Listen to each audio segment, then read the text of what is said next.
What's good, YouTube, and welcome back to the channel. Today I have a really special treat for you guys. Today Konami blessed us with an emergency ban list.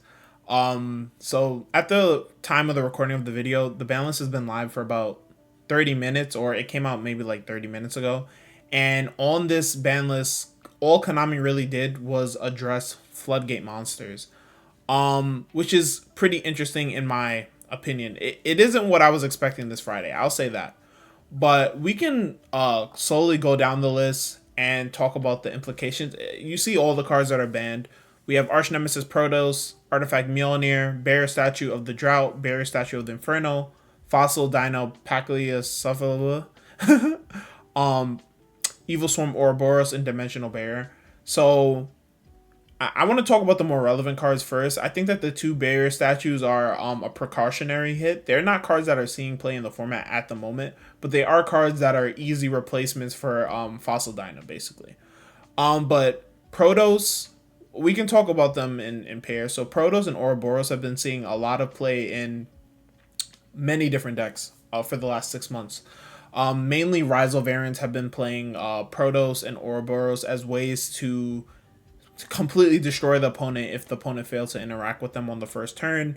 They're able to search Protos off of Nemesis Flag, which they can grab off of Netherworld Banshee or not Netherworld Banshee, Flame Banshee, because it's a rank 4 deck. And in that same energy, they can put up a bunch of rank 4s and Ouroboros rip multiple cards from the opponent's hand using Twins of the Eclipse.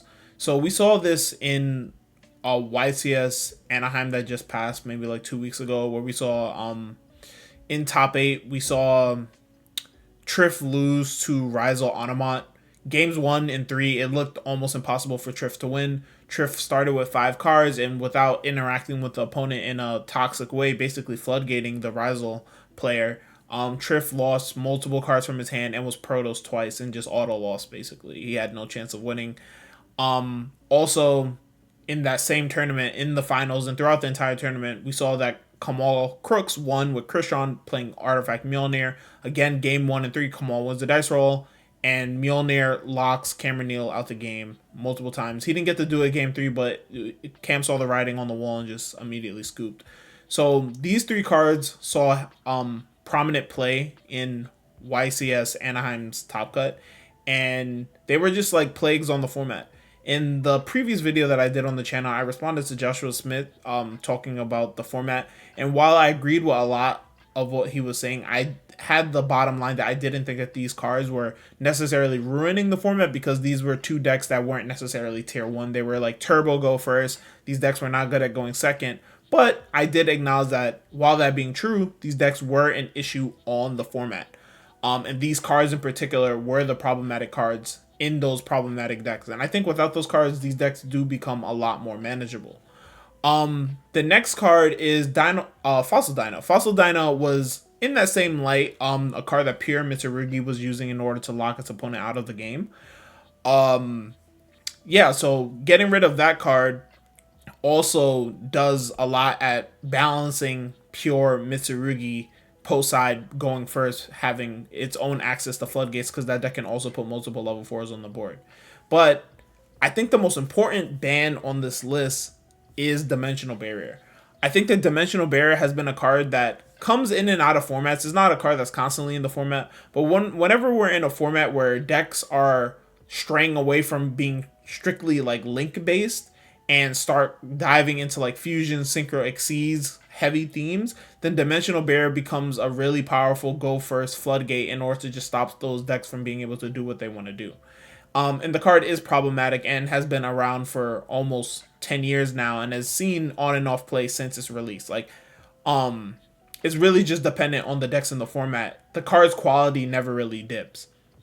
So with the banning of Dimensional Barrier, it does open up the gate for a lot more decks that are revolving around one theme that cannot play a lot of non-engine. I'm looking at decks like Lunalight, Branded, in order to be able to come back into the format, because the card that they just auto lose to that is in everyone's side because of the prominence of Mitsurugi it's just not there anymore. So these other decks, including Mitsurugi, are able to play more consistently going second. I think the bottom line of this emergency list is just allowing people to play more Yu-Gi-Oh. These cards are all cards that are inhibiting people from playing the game that we all love and that is really good right now. Besides these cards, obviously there are more floodgate cards that were not addressed on this list that we will see pop up in the future as replacements. But I do think that we're moving in the right direction, because as more and more powerful cards get banned, then the replacements are more and more, or less and less powerful. So as more powerful cards become banned and people look for replacements, then the cards that are replacing these powerful cards are slightly nerfed. And if the trend continues of removing powerful floodgates whenever they come up into the format, then eventually we're going to get to a place where all the floodgates that are left are super niche and not very good. So I do think that we're moving in the right direction, and I think that this list is doing a great job at addressing those issues that players have voiced their concerns about. So what do I think changes about the meta when it comes to this list? Not very much. I do think that we will probably see a dip in K9 decks. I think that that's probably the biggest thing. Decks like K9 Sulfur, K9 Christian might see a dip in play. While those decks are extremely powerful combo decks, they were weak to, a lot of them were weak to Fua and Dark Ruler No More, which are two cards that will continue to see a lot of play in the format. And their answer to those cards was Mjolnir. It was like, you couldn't really rely on cards like Dark Ruler against Christian because it was just Mjolnir. Same thing with Sulfur. But without Mjolnir, I do think that those decks will see a really big dip in play. Rizal was already extremely niche, at least the Anamat version. But with the banning of Ouroboros and Protoss, I do think that Rizal will see another dip in play. I do think that Rizal Anamat and Rizal Mitsurugi are still solid decks at the tier 2 level. Like, I don't think that they're tier 1 decks, but at tier 2, I think that they're still pretty solid decks. And with the banning of Dimensional Barrier and the release of the Branded Structure deck, I think that Branded is going to join the meta. I know there are a lot of players. I know Nesh is probably screaming from the balcony right now, Branded. But yeah, I do think that Branded can come back into the format.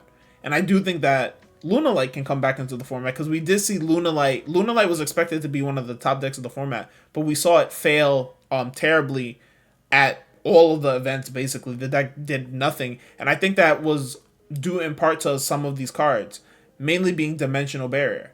I think that with everyone citing Dimensional Barrier, Lunalight's win rate is very much dependent on the die roll, because if it loses game 1 because it goes second, and then game 2 it wins because it puts up Liger, then game 3 is just a dice roll of whether the opponent has Dimensional Barrier. And I think that you could forget it with Branded. Like, Branded's best game was game 1, but post side with Dimensional Barrier and cards like Fuelos, Impulse, Ash Blossom, like, it's too much. It's too much for Branded. But now without Dimensional Barrier, I do think that that deck has the possibility to go second, because that deck's engine is very strong. And with all the waves and waves of support, the deck has gotten multiple ways of playing through a stop on your Branded Fusion, but you can never be Barrier.